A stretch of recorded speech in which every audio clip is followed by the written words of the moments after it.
Hi, I'm Peggy Farron, and you are watching the Understand Photography Show, where we talk about travel, nature, and fine art photography. Welcome to episode 127. We're going to talk about light painting today with David Sussman. But first, remember to check out our website, understandphotography.com. And right on the front page, there's a little icon that says click here for freebies. You know, download one of our freebies. We've got some really good stuff on there. One of them is what do I need to learn to become a solid photographer? One of the problems that people try to figure out, like they'll take this class from adult ed and then they'll go online and take another class, but they're not really learning how to do photography on their own camera with what they need to learn. So this will give you a plan of action. Obviously, we hope you take our class, but even if you don't take our class, at least you'll have a plan of action. We've also got travel essentials and a bunch of different stuff. So understandphotography.com is our website. This show is on Facebook, YouTube, and it's also a podcast. You can listen to the podcast on Stitcher or anything that you listen to podcasts on.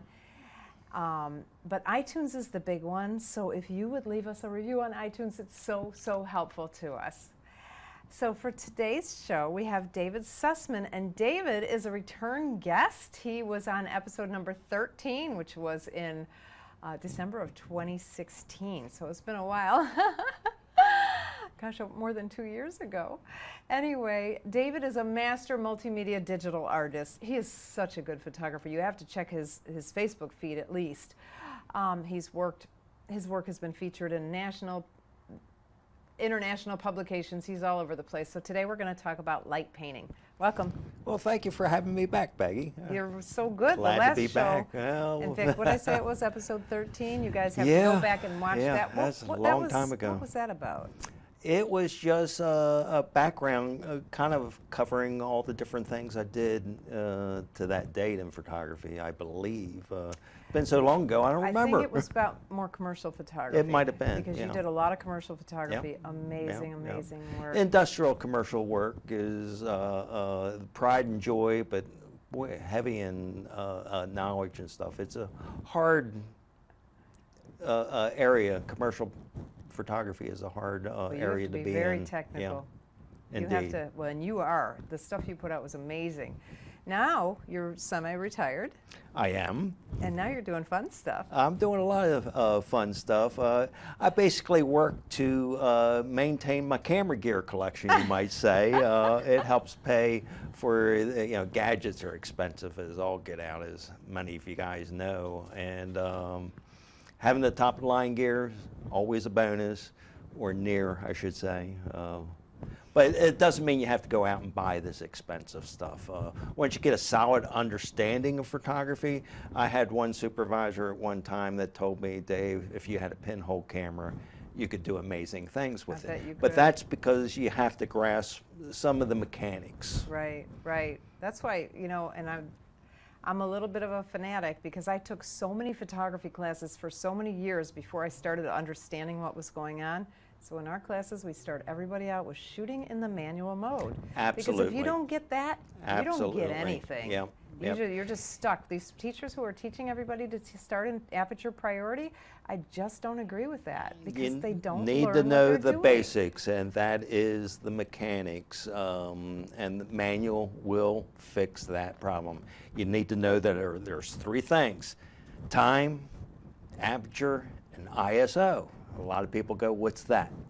You need to understand. That's all you need, really. I Those mean, three, and you more. can master it. Yeah, there's more. Speaking Absolutely. of light painting, we need to do light painting in manual mode, don't we? Absolutely. You're not going to do it in any other mode. It doesn't work that way. You're working mainly by tripping a shutter speed and leaving it open to do other crazy things with light. Okay, so what exactly is light painting? Well, light painting has been around for decades, believe it or not.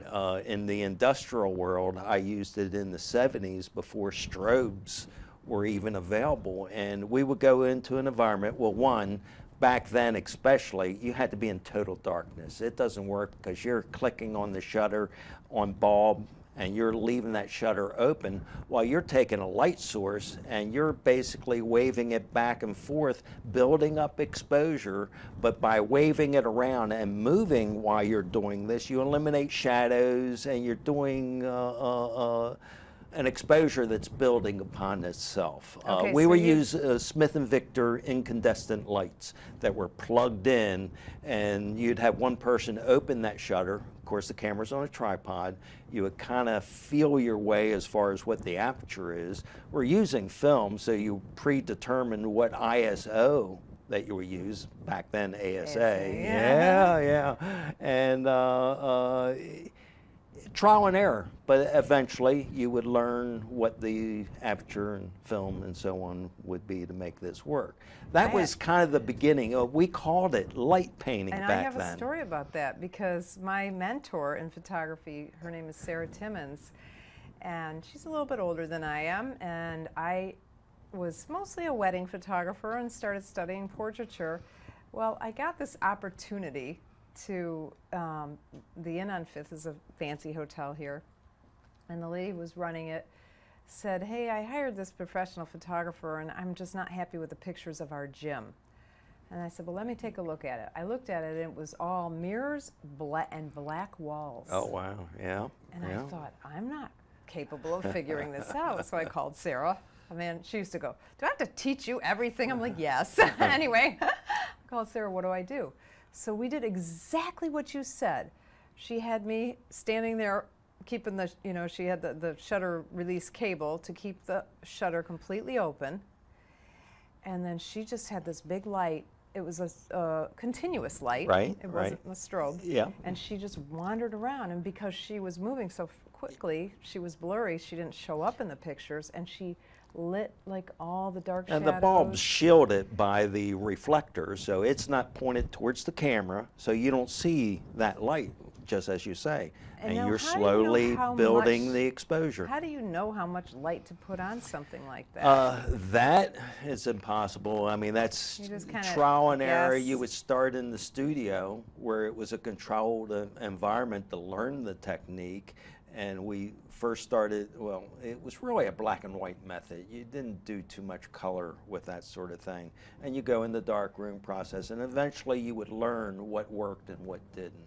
Now, I've painted things as large as big generators. I'm talking about building-sized generators that were indoors, and you turned off all the lights. And I would keep a small flashlight, so when I turned the light off to move to another spot, I wouldn't trip over anything. And again, it's so faint of a flashlight and dim. And then you turn it off right away, then so it turn it didn't off show and then up. start painting again. So that's the beginnings. Now what do we? Now people use Lightroom. Now I mean light painting for like really creative stuff. What do they do now with it? Well, 'Cause you do nowadays some pretty it's cool stuff gone with it. all over the place. Well, before we get to that, another technique that we would do was for lasers.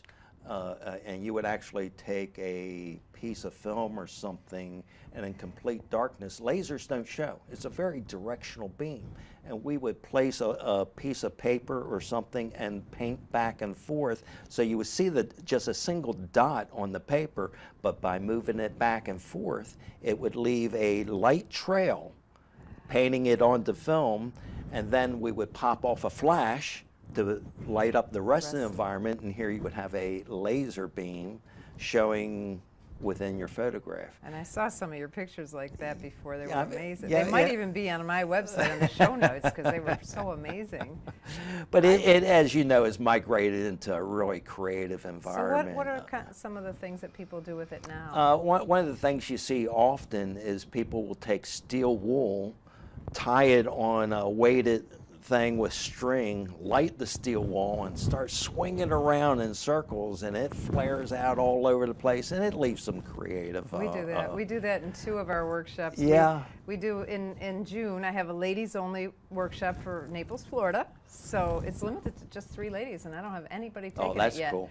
So I think it's June 7th through 9th, around there. I'm not sure of the date, but anyway, we go down because it's slow here in the summer. Because I don't think we could get away with it, to tell you the truth. In the Oh, winter. no, I It's don't kinda think busy so. here, Yeah. but we do it in the water because we want to be really safe. So we're spinning that steel wool sideways so the sparks are going Let's in. get We some cool stand reflections. in the water. Yeah, that's because very we do not neat. want to burn down a Yeah. mansion in Yeah. Naples, Florida.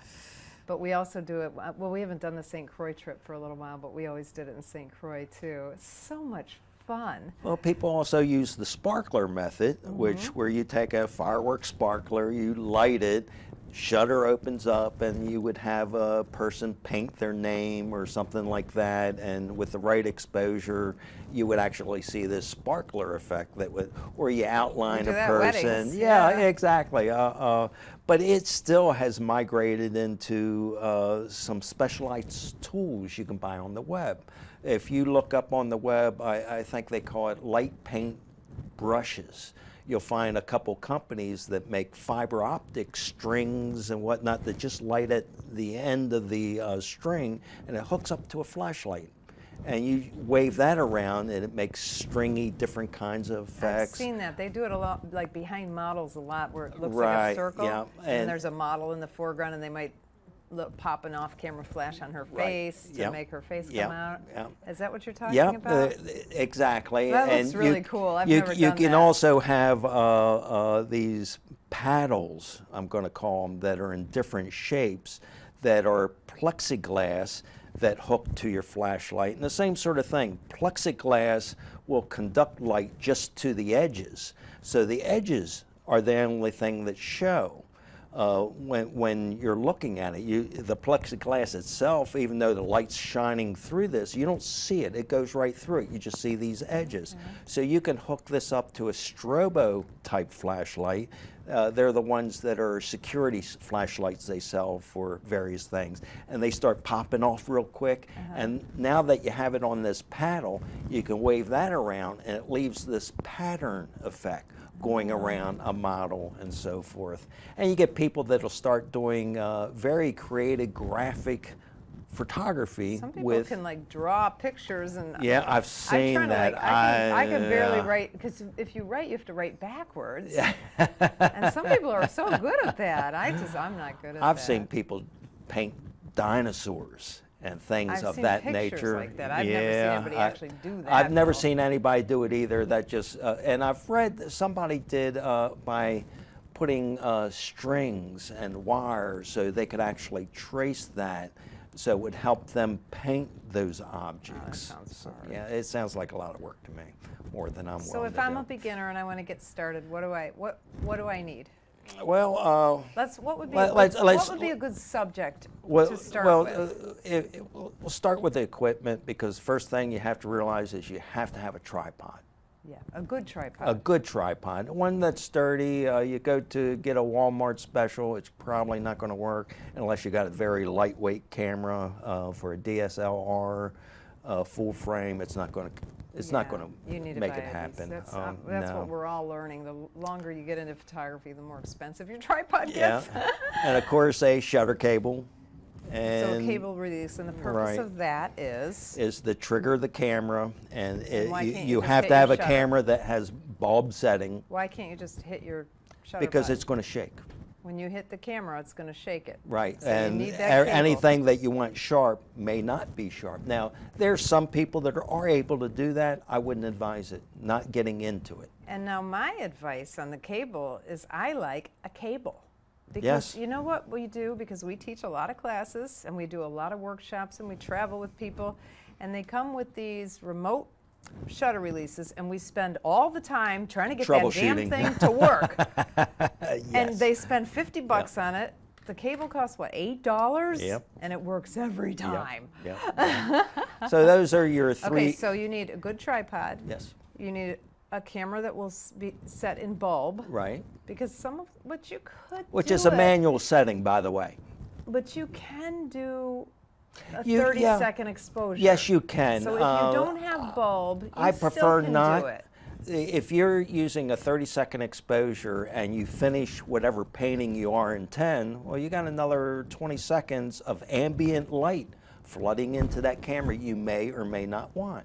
To but me, you could mess with it until you got it right. yes, you can mess Because with it. we do the workshops. A lot of these people have the Canon Rebel or And- whatever. It doesn't have that bulb setting. And then So you we may not just need do- the cable. We So, do 20 yeah. seconds, 30 Yeah, seconds. yeah. We kind of try to figure it out. It's and- just what I've gotten used to over But 40 it's better years. if you have a bulb. Yeah, Okay. well, yeah.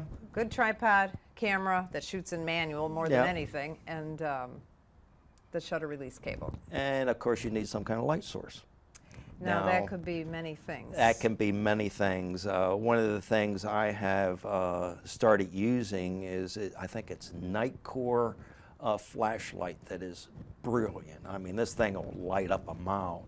Now, the trouble with something, these super bright flashlights, is the color temperature of the bulb usually runs in 7,000 Kelvin temperature or higher, which is actually a blue cast. So if you're working in an environment that has other lights, it's not going to be balanced and you're going to be doing some post-processing. Okay. But it's a nice, brilliant light. So this is real nice to use something that's that bright. There are color balanced flashlights. You don't really need. Most flashlights that are battery powered probably are in the 3,000 Kelvin temperature, which is kind of tungsten light. You got to be careful when you're looking for a flashlight to use for that purpose. Flashlights are kind of expensive when you start talking about a strong flashlight. Yeah, I've spent up to $350 for, Whoa. yes. But then it has other uses too.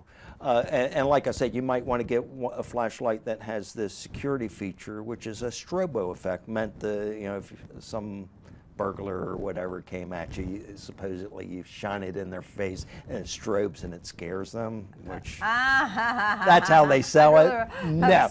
Give me a weapon. Exactly. But it does have some crazy effects if you want to use it for light painting. Okay, so let's go back to basics. But we could use any flashlight to start, right? Yeah, We're you really beginners. can. I'm not spending $350 yeah, on a absolutely, flashlight to start. absolutely. And to tell you the truth, all the gizmos, light paint brushes, you can make those too. I mean, we're talking about plexiglass and some way to seal it around the light, which could be duct tape as far as I'm concerned. Anything will work. Well, if one you're of the ingenious. things that I did, in fact, I left all these in St. Croix with another photographer down there. He's like, those are so cool.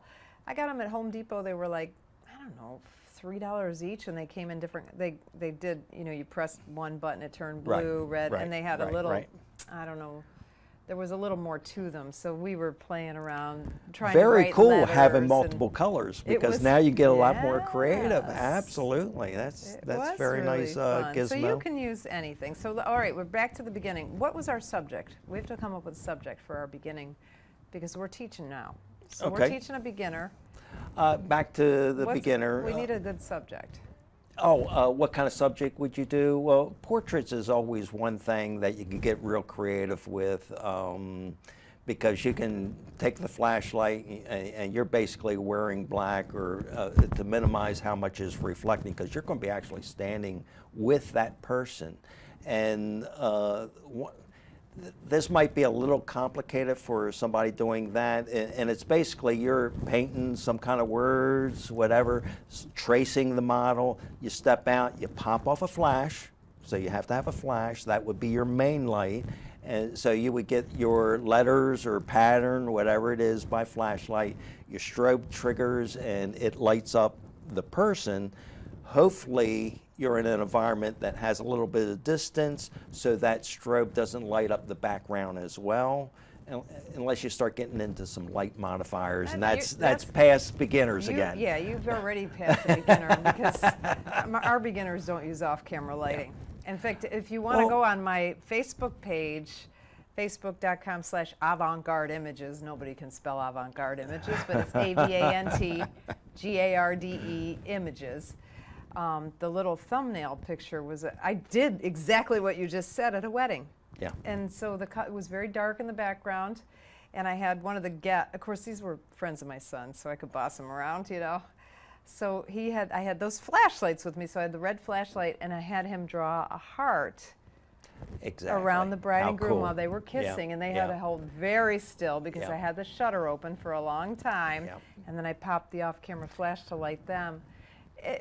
Plus, I if mean, you it's not have that perfect. light source, if it's a sparkler, you don't want to be too close because that will also illuminate your subject. And if they move, like you're saying, you'll see a light blur or ghost Right. image. Right, but that was too hard. Let's take the But take let's this an let's off-camera get to flash something off that's there. a little Let's do more something easier. easier, and that would be light painting with cars. Cars have lights. Okay. And here you talk about a scene, a town scene, where cars are running all over the place all the time. Start at dusk, when you can't quite see details of buildings and whatnot, but the sky is actually turns blue.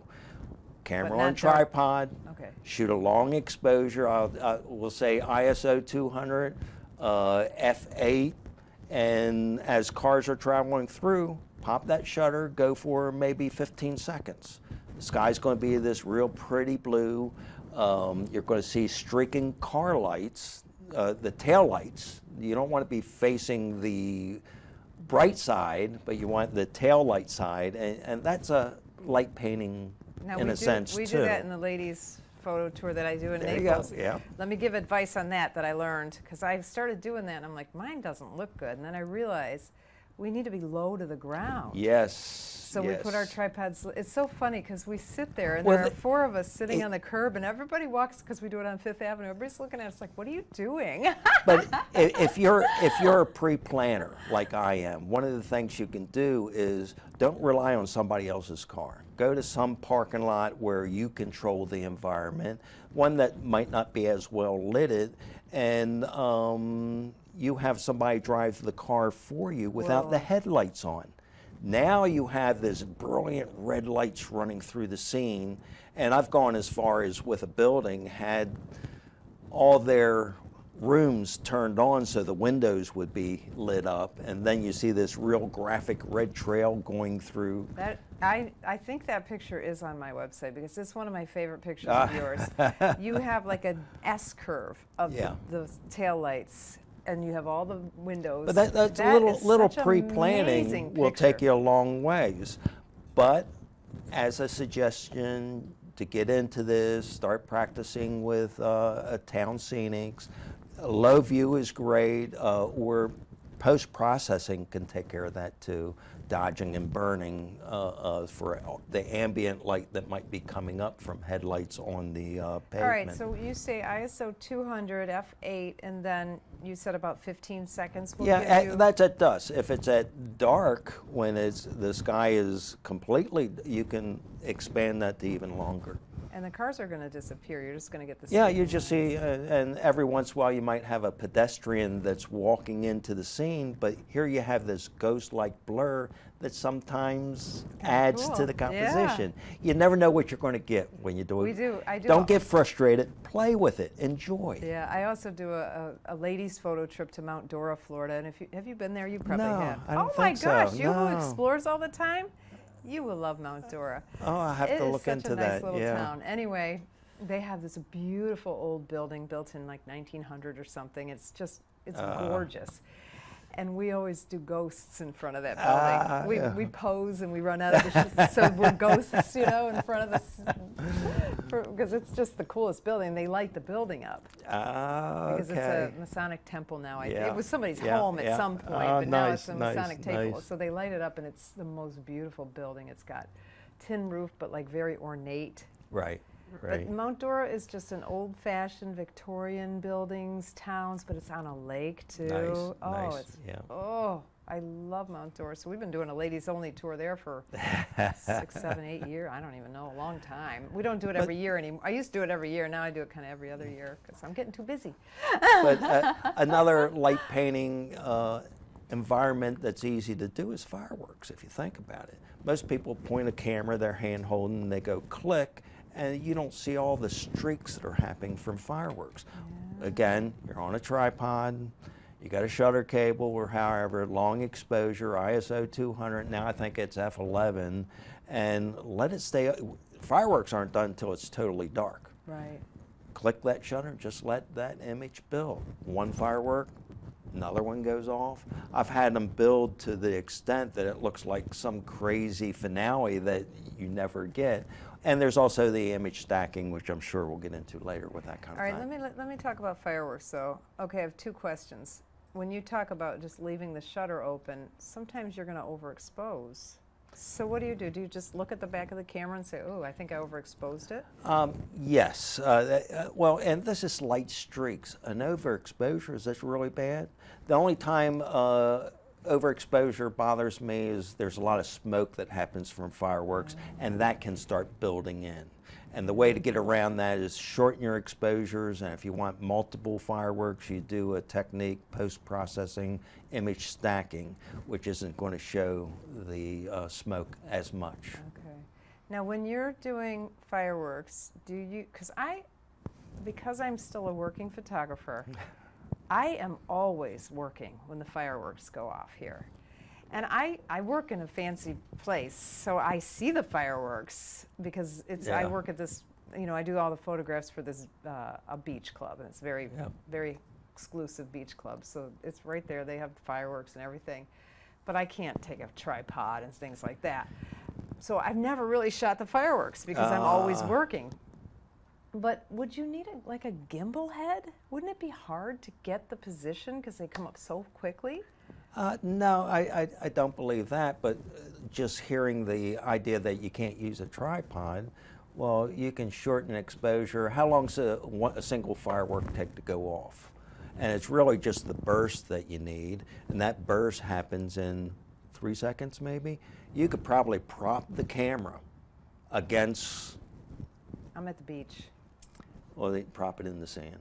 No, I'm kidding. My camera in the sand. I don't know. I've got some decent pictures of You it, could but use a not, monopod. but I've never done anything. Yeah. But for regular people, just a regular tripod, do you think it's Tripod's always the best. But you don't need a gimbal head.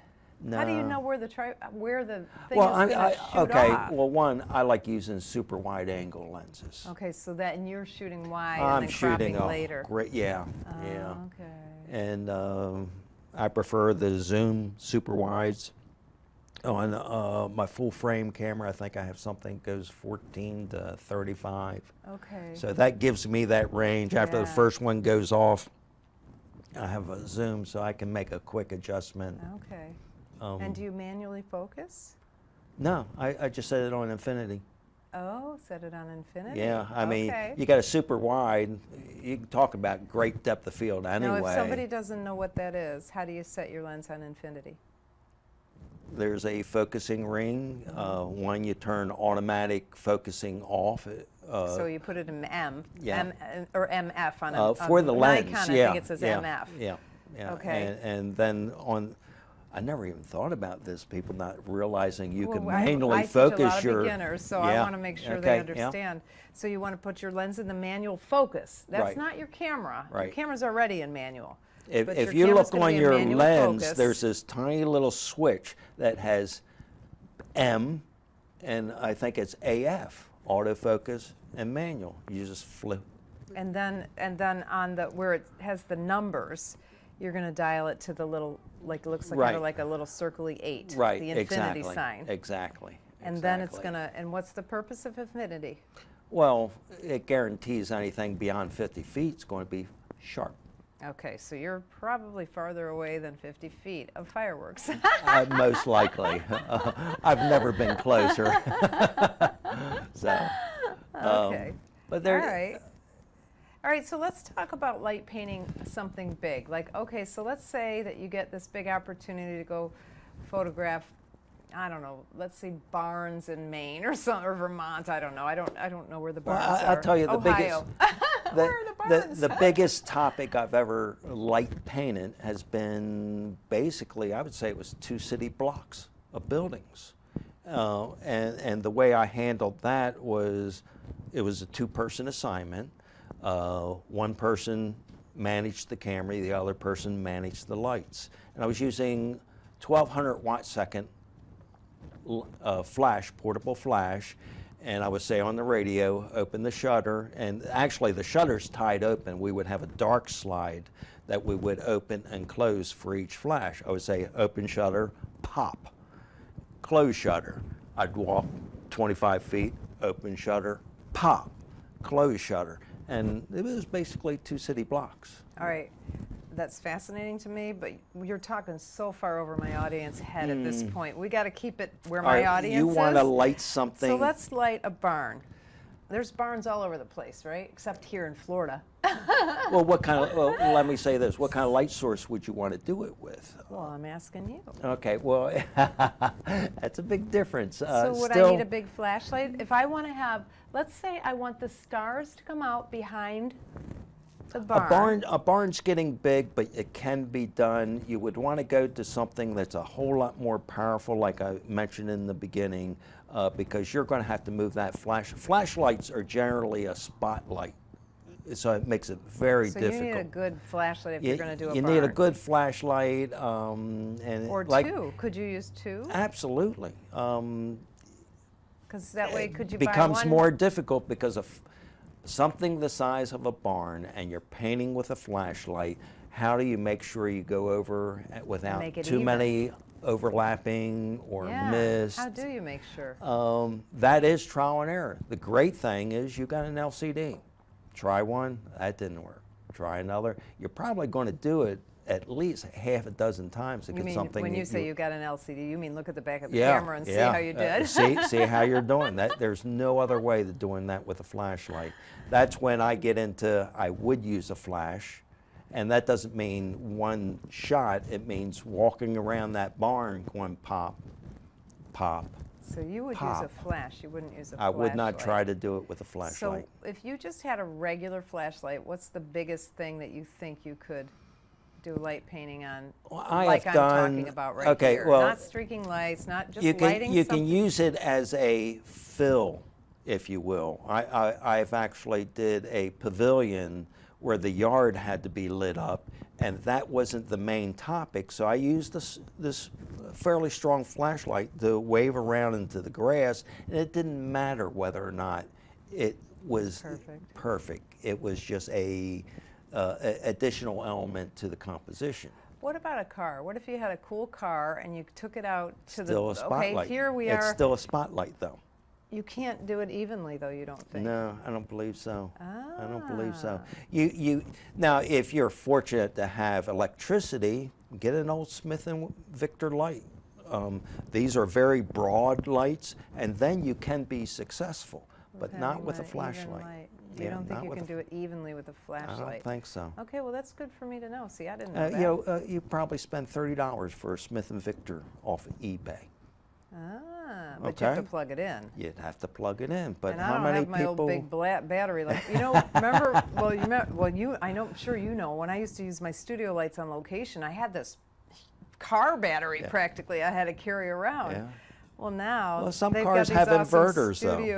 Yeah, you can get an inverter for your car. And just plug it into the car? And plug it into the car. Well, then you got a wire coming out while you're trying to paint the car. But I really don't know of any other way to do something that size. If flash is not available, you can't use flash, and you want to use some kind of incandescent type light or a light bulb, it would have to be something that's broad beam so you have plenty of overlap. Okay, so that is And of course, distance applies with something like that. So the bottom's going to be a lot closer. So if you're waving this light back and forth, that might get painted 2 times. You go higher, it might be 3 times because distance you got the inverse square law. Light fades as it gets farther away.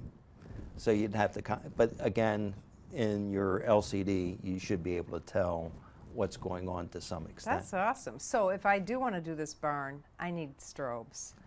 Strobes. Or a strobe. Yeah. You think one light? Oh, one light, easy. Do you use a diffuser or something to make it bigger?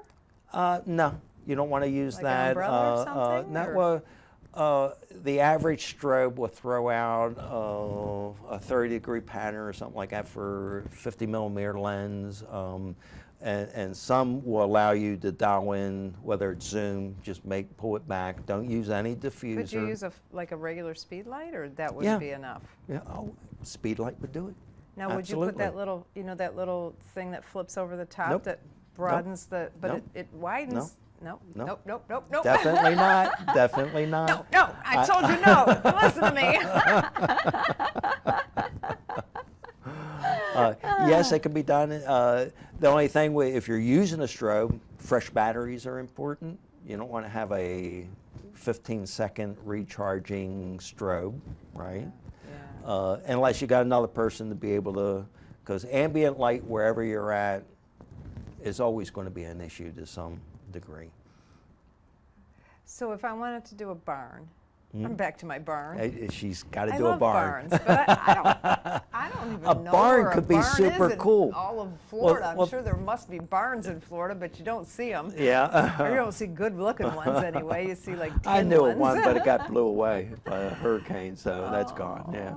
I know. But barns could be super cool because if you got the whole barn, you go into the barn first, and you just start painting the inside of the barn. So you light it up brighter, and then come back out and just do less pops, flashes on the outside, and it looks like it's lit from the inside All right, out. teach me how to do that. Okay, so I'm using, let's say I have a speed light, and I have some kind of trigger on the bottom of my speed light, and I have a trigger on my camera to. Well, you have the manual test on almost every speed light, Oh, right? you just pop it. I just pop it. You don't use a trigger. No. Oh, because you got another person doing that anyway. Well, possibly you can do it by yourself, but it's always better to have some plus, kind of help. if you're out by yourself in a barn in Florida, you you're don't going want to to. get Yeah, bit being by a lady, you don't want to be. Man.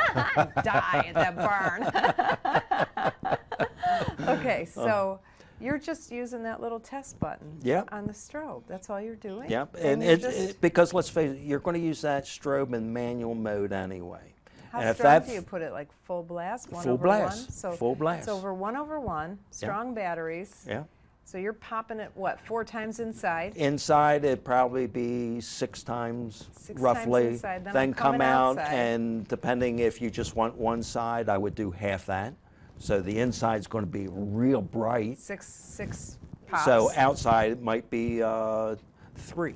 3 pops. But you're on the outside, it's going to be a little different because you're going to try to get even lighting all over the face. Right. So where how do you do inside you that? just want it bursting. Okay. So how do you do the even lighting with a strobe? Got a flashlight, low powered one, and you're walking around, somebody's watching the camera for you, and you just kind of aim it, okay? And you know, you can even help use the flashlight. It's going to be low powered compared to your flash.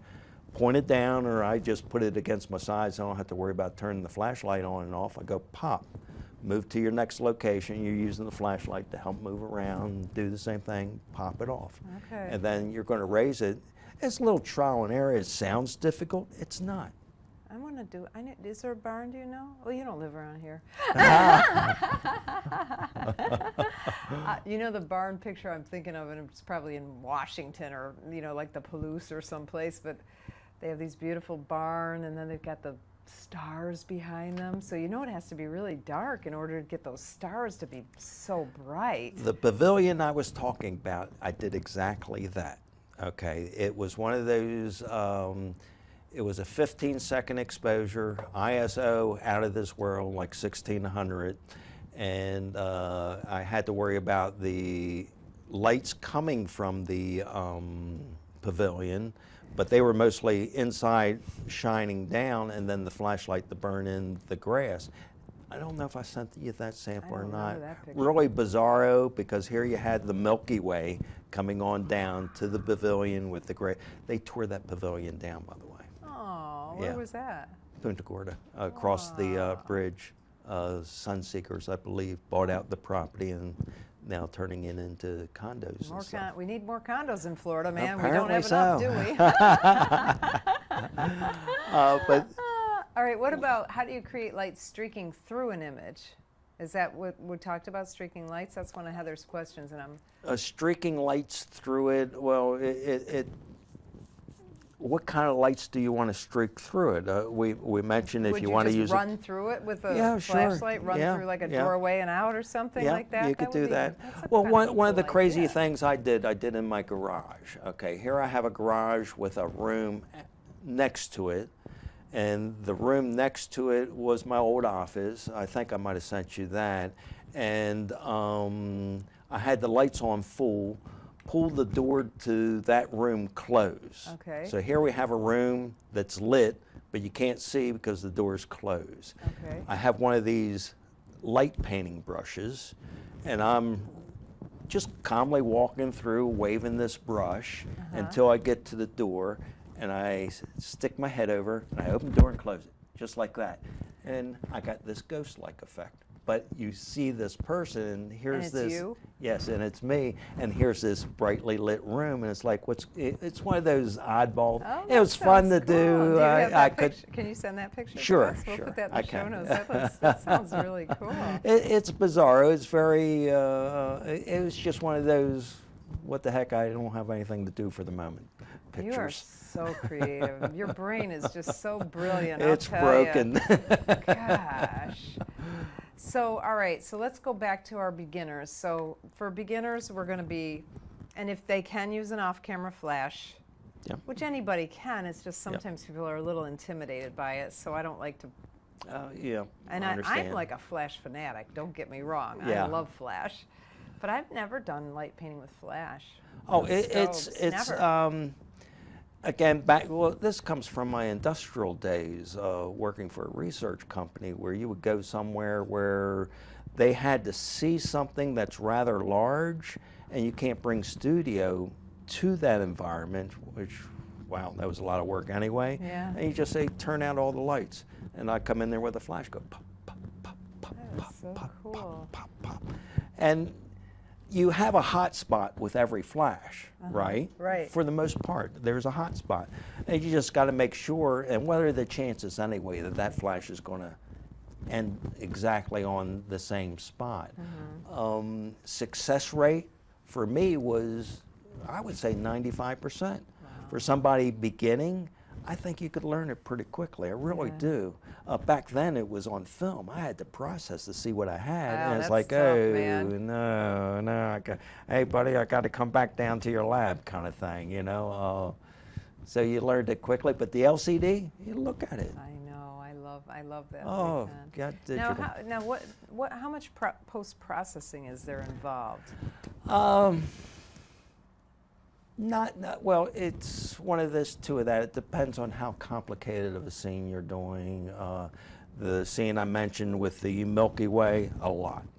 Okay. Because I had to bring out the Milky Way, make sure I didn't a lot of dodging, burning kind of things. That's one thing I've learned. I'm just pretty new at night photography, and I'm like 2 years, but for me that's new. I'm a slow learner anyway.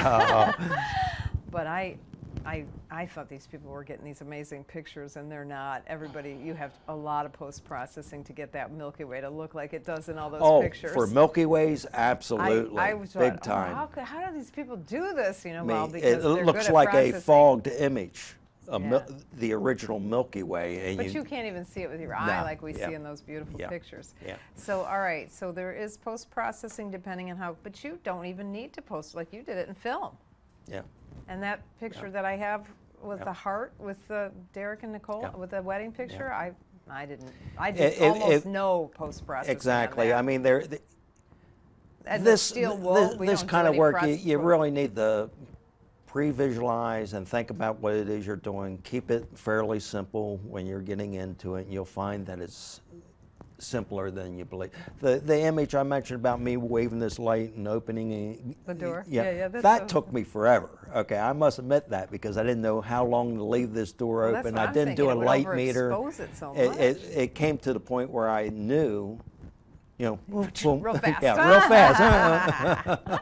And it finally came out. It wasn't a great image, but it was success fun. Because I made it actually happen. So what about stacking multiple images? What do you mean by that? Stacking images, well, basically for light painting, fireworks, those kind of things, lightning for that fact. Camera on tripod again. Yes. Don't move that camera. Shutter cable, there you definitely don't want to use your finger, because you could move the camera just a little bit. So the images are going to line up, and in Photoshop, or I guess I'm not a Lightroom person, I'm a Photoshop guy, you're bringing in multiple images that overlay and using the software to say, bring out just the light. And if you got fireworks and you shot, say, 15 different images, each with a different firework, it's going to look like it happened all at one time. How do you do that in Photoshop? Photoshop, it's so you're taking this red firework and this white firework and this blue firework, and you're putting them in one picture. It's basically an import. I think it's file import. I don't remember the exact. I could send it to you if you want to post. But I mean, are you masking it? No. How are you doing it? You're blending Photoshop's it doing all the work. it's doing some kind of photo merge? It's doing a photo merge, yeah. Through HDR? Not through no, HDR. no, I'm trying to think about options in Photoshop that merges pictures. Well, nowadays with Photoshop, they have an auto merge feature, and most of the time it'll figure it out itself. I love doing lightning, for instance, where you get one shot if you're lucky, and then you get another. Now you got detection gizmos to help minimize how many shots. But I could shoot an hour's worth of this stuff and maybe get 10 lightning shots. And then you use this, you just take those 10, you tell Photoshop, bring it in, merge it. So they bring each layer, and it's basically laying it one on top of the other, and it just allows the lightning strikes to appear. How does it know the lightning? You don't know. You'd have to ask Adobe. I don't know what that is, unless it's the HDR function. I'm trying to think of the file photo merge. I can only think of Pano and the HDR. I don't recall. I have to go look that up. Yeah. You'll have to look it up and tell me is what I should say. And I could do that for you. It's an import, and it used to be a lot more complicated. It's not anymore. Photoshop does it relatively easy. And I wouldn't be surprised Lightroom has something. Probably does, yeah. I just don't recall what the actual. Know the HDR. With the photo merge, I can only It's similar to the HDR. Matter of fact, it's a blend mode now that I think of it.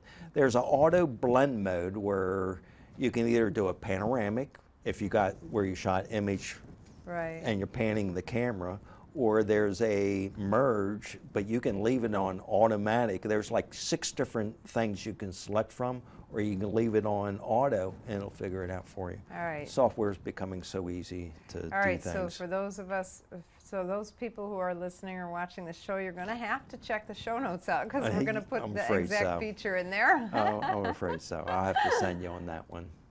All right, what else can we talk about in regards to the light painting? Light painting, what have we not covered? So we talked about streaking lights and sparklers and writing names and drawing pictures. Well, you know, one of the things I've done from time to time, I always wanted to do the like you said, the steel wool, and it's quite flammable. You don't want to do that, especially in Southwest Florida where things are dry. Well, do you know? You'd be surprised of different gimmicks that are on the web. I found, and I'll have to give you the actual name again, these bolos that are balls that are encased in plastic with LCDs in them that you recharge, and I think I might have sent you this image where they can pulsate, they have different colors, they're on the end of a string, and you just start spinning them around and you get a different pattern. It's not the same thing, but it's a lot safer. So there's all kinds, any light can be used for light painting. It really can. So for me, when I started, I just started with those little flashlights. Yeah. One of the things that I learned, because like when we did the heart around the bride and groom, that was the second time I had done that. When you do the heart, you got to cover the flashlight with your hand when you're finished. Or else the light's going to keep, that was something that... Well, I was always use a very weak one, and I would just hold the flashlight, because sometimes I would forget, get so excited in what I'm doing, so I would just put it against my body as another way of snuffing out that light. Snuffing the light, that's snuff the it word. out. Snuff the word. So that was one of the things I learned. I'm trying to think about what else I learned about, because that was one of the first things I learned, was just using the flashlight to draw pictures, basically. And that, to me, that's the easiest. I taught my nephew, he was a little kid, he's 19 now. Or no, he's 20, he's going to be 21. Anyway, he was probably 10 years old when I was teaching him to do it, and he, oh my God, he thought it was the most fun thing he had ever done in his life. If you have kids and they're part of the fun, you all give them a kinds of sparkler at night, and you're going to find you get a whole new list of photos done with those kids. Because kids are so creative. Yes, they're not limited by our trained mind, you might say. Yeah, They'll and the get a little different more color creative. flashlights are really, really Yep. fun, I've learned.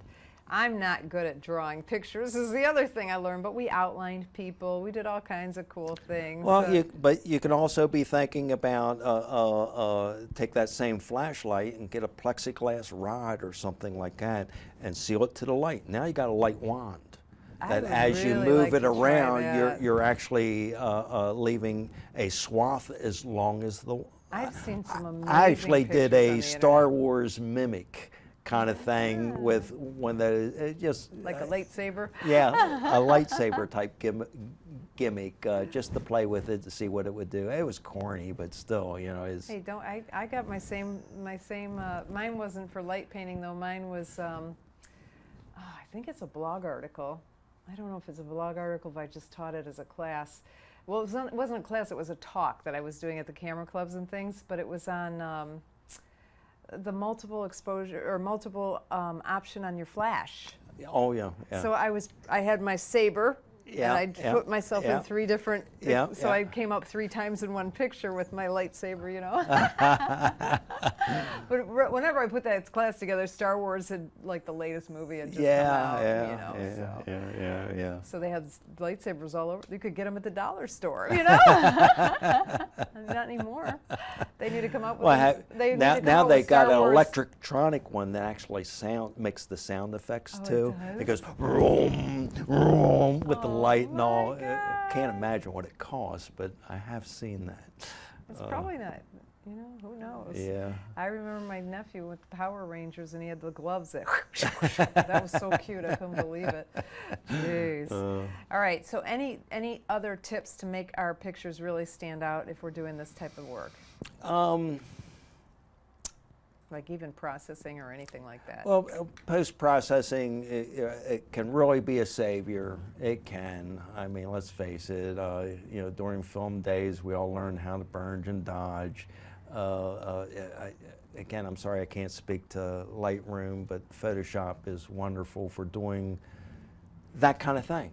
It can save you. It really can. So if you have like a piece of the picture that's overexposed, you can just darken it and things like Okay. that is what you mean? I'm glad you mentioned that because I preach and I preach and I preach. Shoot raw file format. If you don't know what that is, it's basically the censored data. It's not a JPEG file. You cannot see it on the preview image on the computer. It's the raw data. And why is that important? Because you just expanded the latitude of, meaning the exposure latitude. You can have something that might be overexposed and bring it back. If you got a JPEG, that information's thrown away. It's condensed. That information isn't there. So that's kind of important, especially when you start taking pictures of light. Yeah, yeah. So 'cause you can that's a overexpose big one. lot. That's a big one. And a lot of people don't like it because then they go, well, you know, I have to process all this stuff. But there is software out there. If you do buy something like, I think Lightroom shows RAW, does it not?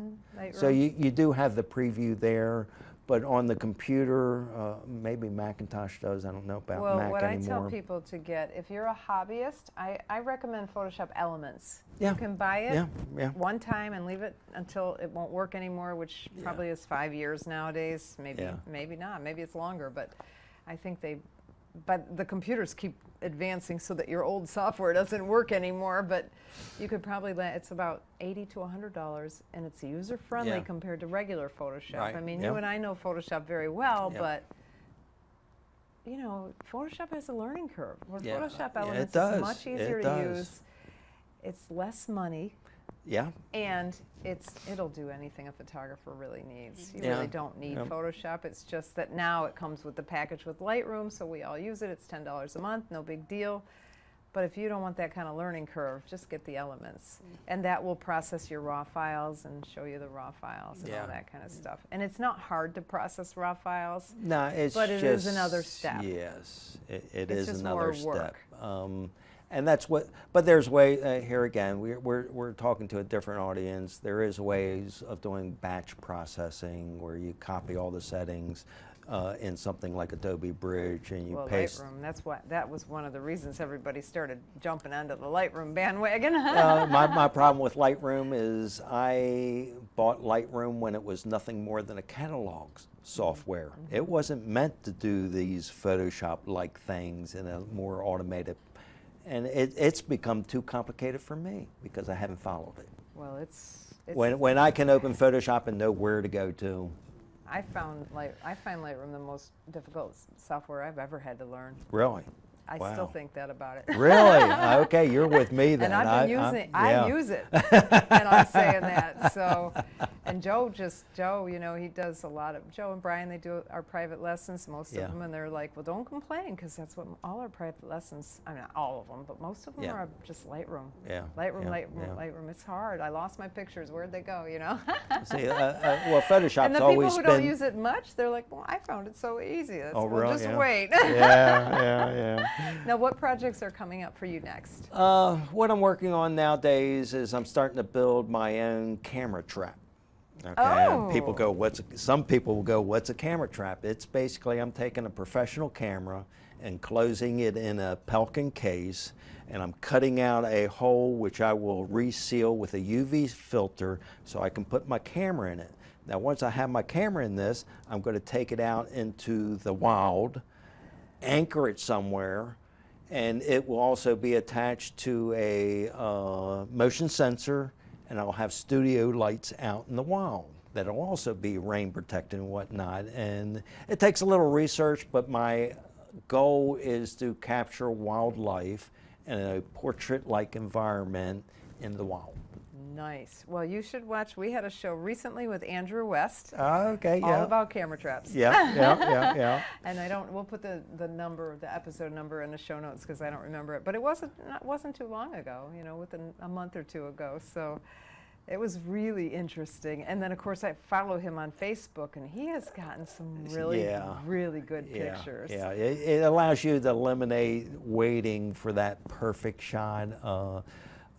Recently, I've moved to a small ranch that is in Myrtle Slough. Okay, so 1/3 of the ranch is actually uninhabitable. It's swampy and whatnot, and there's all kinds of game trails running through there. And I have used game cameras that establish there's bobcats and panthers and all kinds of crazy wildlife, coyotes, and you name it. And I wanted to get more of a, so it's like, well, I trust taking this expensive gear, leaving it out in the wild because they can't get on my property. Yeah.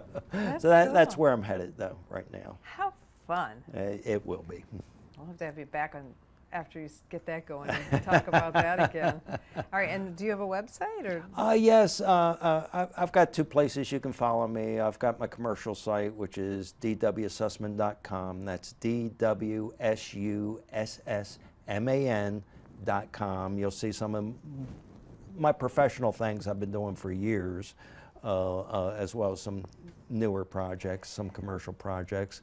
But if you want some more fun stuff, I would suggest going to Facebook, and that would be facebook.com/DW Sussman. That's DWSUSSMAN. Follow me. You know, I respond. People have questions. And I is will. that a business page or is that a personal page? I have a business site too that I really don't. Because I was going to say, you know, with the business site, they Do don't not- they don't let you see the business posts unless you pay, and I see your posts all the time. Yeah. So I must be. That's it must because be a I have. personal That's my site. personal site. 'Cause your I do stuff is so do fun not to put look in there at. DW Sussman Photography because you'll find a professional site, And then you which never- I don't really do And much with Facebook anymore. doesn't let anybody see them anyway. Yeah, so there you go. The So personal site is much more effective, I've learned. yes, It's it just is. that they limit you to 5,000 friends, Yep, so yep. you can only get to an audience of 5,000. Yeah, but unlimited number of followers.